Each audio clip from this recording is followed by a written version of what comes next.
para profesornya udah turun, para dosen-dosen sampai kebingungan, waduh gue ini mau ngajarin apa ke mahasiswa kalau kemudian demokrasi kita hari ini, karena apa, di teorinya nggak kedapet gitu loh Mau bukunya. ngajarin etika bingung Iya, Mbak mau Lulu. ngajarin etika bingung, kalau Heeh. kemudian gini, "Pak mau ngajarin etika yang di mana?" Semua pihak kemudian cuma tutup mulut, silent. Ini kan akhirnya menjadi problem etik lagi gitu. Itu pukulan nggak buat DPR Mbak Lulu? Bagi Ketika saya itu pukulan. profesor turun gunung, Ya, kemudian mau bikin pengadilan rakyat. ya, Sebenarnya kan kita tables sudah punya tribunals, instrumen ya. hukum yang jelas, kita punya lembaga yang jelas, tapi kenapa sampai ada gerakan-gerakan itu? Nah, Berarti ada yang something wrong, tidak yes. jalan DPR-nya. Nah itu yang saya bilang, kayaknya semalam aku diundang Metro TV juga ya. Iya, sama siapa ya?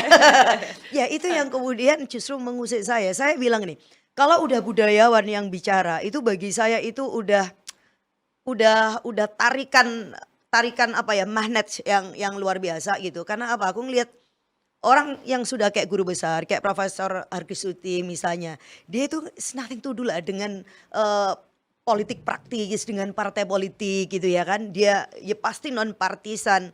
Beliau itu pasti bergerak karena ada dorongan moral yang sangat kuat. Nah, kalau udah seperti beliau aja itu speak up, menggerakkan teman-teman menjadi juru bicara, kemudian budayawan itu turun, Romo Magnis yang saya sangat hormat karena dari sejak 98 saya juga udah ketemu beliau di dalam ruang-ruang pergerakan itu, dan semuanya ternyata udah ngumpul lagi nih mereka.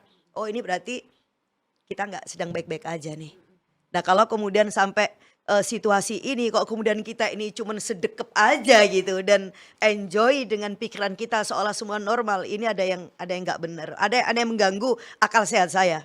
Itu yang saya lakukan. Andaikan misalnya ini, andaikan saya bilang sampai kok Caimin nih kemarin itu nggak setuju, pasti saya akan katakan yang sama. Karena beberapa mungkin 2 minggu sebelumnya itu di grup fraksi saya sampaikan ke teman-teman kalau saya itu didatengin oleh masyarakat sipil untuk berkenan memberikan dukungan hak angket, dan aku bilang personally saya secara pribadi mendukung. Karena apa? Karena ini untuk menjaga kehormatan kita sebagai sebuah bangsa, dan saya juga tidak ingin demokrasi kita ini ancur-ancuran, dan ini semuanya harus kita gunakan hak konstitusional kita gitu. Dan yang terakhir tentu saya ingin membuat sejarah itu. Iya, iya. Nah, saya kira ini menjadi alasan yang sangat penting karena apa ya? Kalau udah guru besar turun, profesor turun, ini kan bukan sesuatu yang normal. Iya, Iya, udah sinyal there's iya, something wrong banget ini. iya. Kalau kemudian kita anggap Heeh. normal, justru kita ini yang nggak normal ya. Nah itu jadi Tapi kan banyak yang nggak normal memang kan Mbak, kalau di iya, DPR. tapi harus ada tetap yang menjaga Oke. normalitas itulah. Tapi oke, bisakah kita sekarang berasumsi kalau fraksi PKB di DPR itu sudah sangat firm untuk mendorong hak angket? Kalau memang iya, tunggu apa lagi Mbak Lulu? Ini Tunggu apa kita lagi ya? udah di media-media tuh udah bahas angket tuh udah lama banget gitu kan. Tunggu apa lagi? Medianya kali yang nggak sabar. Hah? Apa Setiap yang hari masih maunya dapat update. apa yang masih ditunggu Mbak Lulu sebenarnya? Ya, yang mau 10 kita, tanda tangan udah iya, ditandatangani. karena gini, yang kita tunggu itu, kita akhirnya kan mau nggak mau, jangan juga kita ini nabrak-nabrak mekanisme ya dan juga prosedur gitu, nabrak-nabrak juga. Kalau yang mau kita lihat itu ada demokrasi yang ditabraki, mekanisme yang di apa ya, ditabrak gitu, masa kita juga mau ngikutin yang sama. Maka prosedur ini juga kita lakukan. Oke, minimal 25 orang. 25 orang itu menurut saya itu lebih mudah. Tetapi kan syaratnya ini harus lebih dari satu fraksi. Sebenarnya yang announce awal itu hak angket dari Capresnya, mungkin capres ya, Ganjar, capres Mas Ganjar ya, PDIP.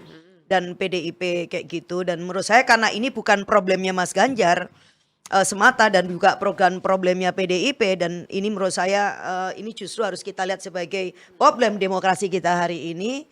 Maka ya kita harus lepaskan dulu nih, oke ini bajunya apa dan seterusnya. Cuman kita nggak bisa sendiri juga, PDIP juga nggak mungkin sendiri. Nah, menyamakan kepentingan yang berbeda, apalagi kemarin kita ini berada di kubu yang terus terang aja juga berhadapan. Ini kan Ya, iya ada dong. cinta segitiga ya, triangle political power yang bekerja.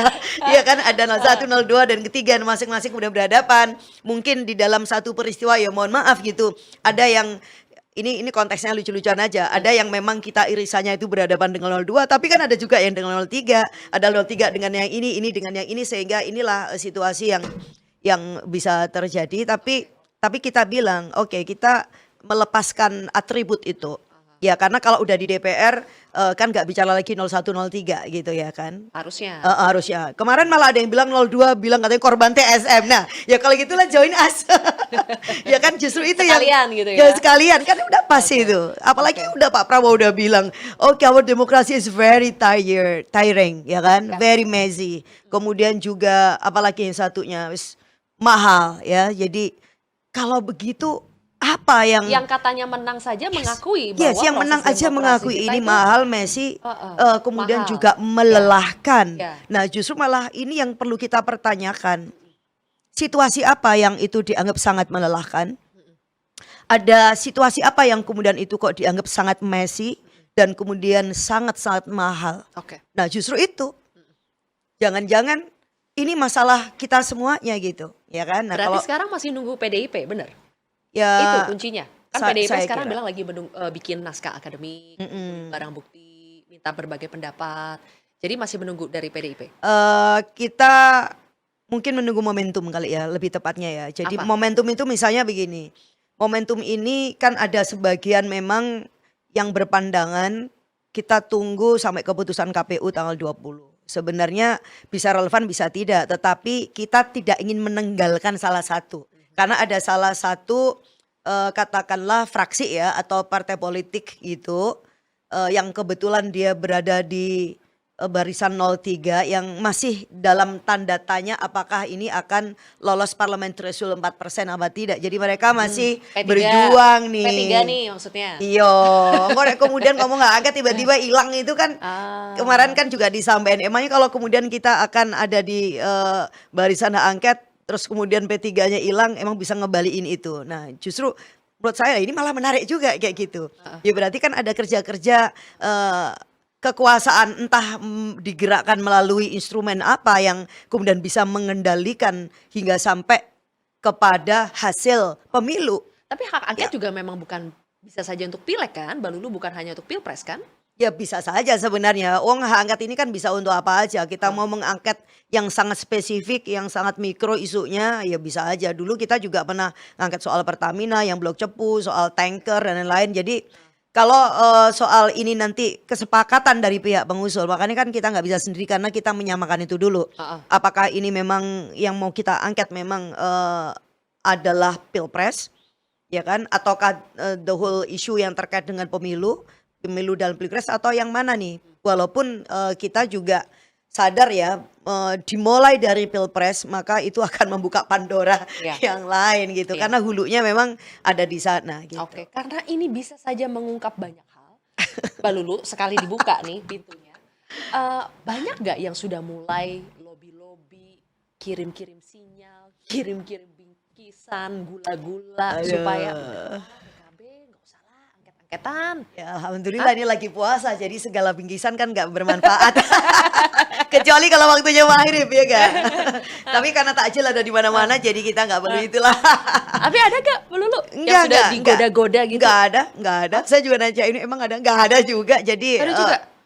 Enggak ada. Saya kira Tawaran itu kursi menteri no, lagi. saya enggak ada. Menurut saya udah nanyain juga sih. Jadi menurut dia enggak ada yang kayak gitu. Terus gimana? Jalan aja bismillah gitu. Itu yang membuat saya menjadi cukup berbesar hati ya. Jadi berbesar hati bahwa langkah yang kita lakukan ini insya Allah langkah yang tetap benar. Toh kita ini tidak mengada-ada gitu loh. Jadi kita ini justru melakukan koreksi terhadap dugaan pelanggaran konstitusi. Masa iya kemudian kita ini mau melakukan dan menempuh jalan dengan cara melanggar konstitusi? No way ya kan. Jadi sepanjang koridornya ini tetap masih follow the rule gitu ya, undang-undang. Jadi ada konstitusi yang memang diberikan ke kita. Ya udah kita ikutin gitu. Kan kita belum sampai kepada yang sangat hilirnya. Enggak, karena ini belum dilakukan. Jadi terlalu buru-buru juga kalau kemudian orang mengejar nanti ini hasil akhirnya apa? Belum hasil akhir. Itu belum apa-apa. Rekomendasi itu tergantung kepada apa yang kemudian kita temukan selama proses penyelidikan ini berlangsung. Nah, iya dong. Masa kemudian penyelidikannya ini A, lalu temuannya ini B, lalu Ya. kemudian rekomendasinya itu tiba-tiba Z gitu kan ya. Ada hak angketnya tuh belum terbentuk, pansusnya belum terbentuk nih. Kalau Ntar dulu. pansusnya kan belum Tapi terbentuk. kan Tadi udah ada syaratnya yang kan minimal. udah ada yang kena setrum tuh. Mas Ganjar Nah, udah dilaporin ke Seru ya. KPK. Iya. Ya meskipun kata pelapornya Gimana ini nih? tidak terkait dengan angket ya. Kalau Tapi Mas kayak Hasto gini- bilang ini setrum-setrum nih. ya Nah, gitu ya. PKB gimana? Nggak takut juga di setrum-setrum? Sentil-sentil ya. Apa udah gak mempan? Udah imun? Bukan soal imun, kayaknya mungkin udah terlalu sering kita mengalami situasi itu gitu.